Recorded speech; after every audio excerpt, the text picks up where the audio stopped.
வணக்கம் friends, welcome to Mithras kitchen. எல்லோரும் எப்படி இருக்கீங்க? இன்றைக்கி நம்மளுடைய மித்ராஸ் கிச்சனில் ரொம்பவும் அட்டகாசமான ஒரு ரெசிபி தான் பார்க்க போகிறோம். சிக்கன் வறுவல் ரொம்பவும் ஈஸியாகவும் டேஸ்ட்டாகவும் செய்யலாம். வாங்க எப்படி பண்ணுறதுன்னு பார்க்கலாம். அதுக்கு முன்னாடி நம்ம சேனலை சப்ஸ்கிரைப் பண்ணலன்னா மறக்காமல் சப்ஸ்கிரைப் பண்ணுங்கள். பக்கத்தில் இருக்க பெல் ஐக்கானை ப்ரெஸ் பண்ணுங்கள்.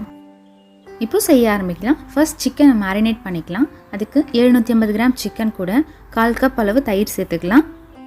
அடுத்து 1/4 டீஸ்பூன் மஞ்சள் தூள், 1 டீஸ்பூன் மிளகாய் தூள், தேவையான அளவு உப்பு சேர்த்து இந்த சிக்கன் எல்லாத்தையும் நல்லா கலந்து விட்டுக்கலாம். நம்ம இதுமாதிரி மேரினேட் பண்ணும்போது சிக்கன் நல்லா சாஃப்ட் ஆகும். அதனால தான் இந்த ஸ்டெப் பண்ணுறோம். இந்த ஸ்டெப் விருப்பப்பட்டால் சேர்த்துக்கலாம், இல்லை அப்படின்னா தவிர்த்துக்கலாம். இப்போ இந்த சிக்கன் ஒரு 15 நிமிஷம் போல் மேரினேட் ஆகட்டும். அடுத்து நம்ம வெங்காயம் தக்காளியெலாம் வதக்கிக்கலாம். அதுக்கு பேனில் 2 டேபிள் ஸ்பூன் அளவு எண்ணெய் விட்டுக்கலாம்.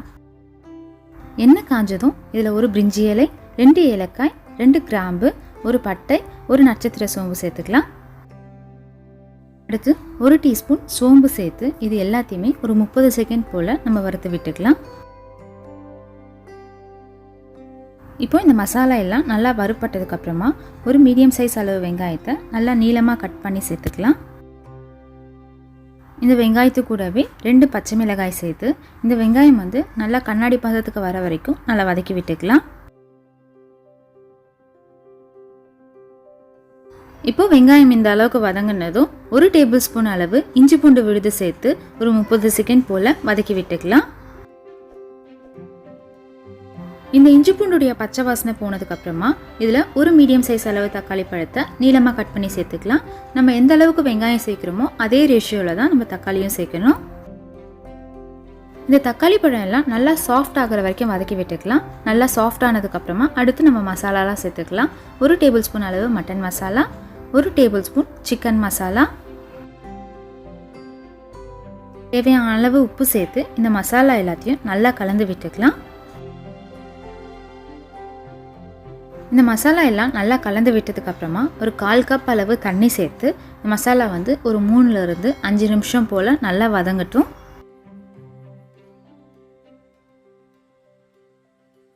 இப்போ இந்த மசாலா எல்லாம் இந்த அளவுக்கு நல்லா வதங்கினதும் நம்ம மேரினேட் பண்ணி வச்சுருக்க சிக்கன் சேர்த்துக்கலாம்.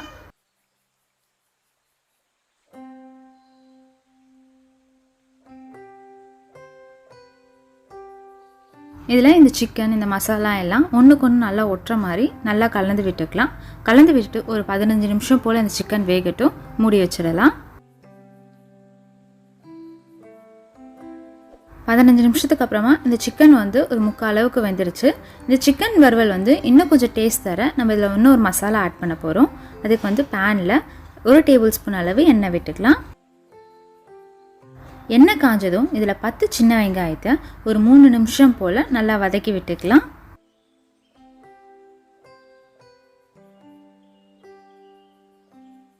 இந்த வெங்காயம் எல்லாம் நல்லா வதங்கினதும் இது ஒரு மிக்ஸி ஜாரில் மாற்றிக்கலாம். இந்த வெங்காயத்து கூடவே இந்த வதக்கின எண்ணெயும் சேர்த்துக்கலாம். தேவைப்பட்டால் தண்ணி சேர்த்துக்கலாம், இல்லை அப்படின்னா தவிர்த்துக்கலாம். அடுத்து 1/4 கப் அளவு திருகின தேங்காய் சேர்த்து ரொம்பவும் நைஸாக அரைச்சி எடுத்துக்கலாம். இந்த அளவுக்கு நைஸாக அரைச்சி எடுத்துட்டு அடுத்து வதங்கிட்டு இருக்க சிக்கனில் நம்ம இப்போ அரைச்ச மசாலாவை சேர்த்துக்கலாம்.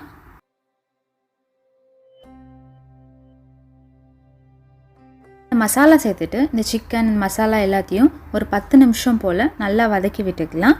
நம்ம ஃபஸ்ட்டு ஒரு 5 நிமிஷம் வதங்கும் போதே இந்த மசாலா நல்லா கிரேவியாக வரும். திரும்ப ஒரு 5 நிமிஷம் போல் நல்லா வதக்கி விட்டுட்டே இருந்தோம்னா நல்லா ரோஸ்ட்டாக நமக்கு கிடைக்கும். இந்த சிக்கன் நல்லா ஒரு 5 நிமிஷம் போல் வதங்கினதுக்கப்புறமா இந்த அளவுக்கு கிரேவி பதத்துக்கு வரும். இது மாதிரியும் எடுத்துக்கலாம். இன்னும் கொஞ்சம் நல்லா வதக்கி விட்டு இந்த அளவுக்கு ரோஸ்ட்டாகவும் எடுத்துக்கலாம். நம்மளுடைய அட்டகாசமான சிக்கன் ரோஸ்ட் ரெடி ஆகிடுச்சு. கடைசியாக கொஞ்சமாக கொத்தமல்லியில் தூவி இறக்கிடலாம். எல்லாருமே கண்டிப்பாக விரும்பி சாப்பிடுவாங்க. உங்களுக்கு இந்த வீடியோ பிடிச்சிருந்தா மறக்காமல் லைக் பண்ணுங்கள், ஷேர் பண்ணுங்கள். உங்களுடைய ஃபீட்பேக்கை கீழே கமெண்ட்டில் சொல்லுங்கள்.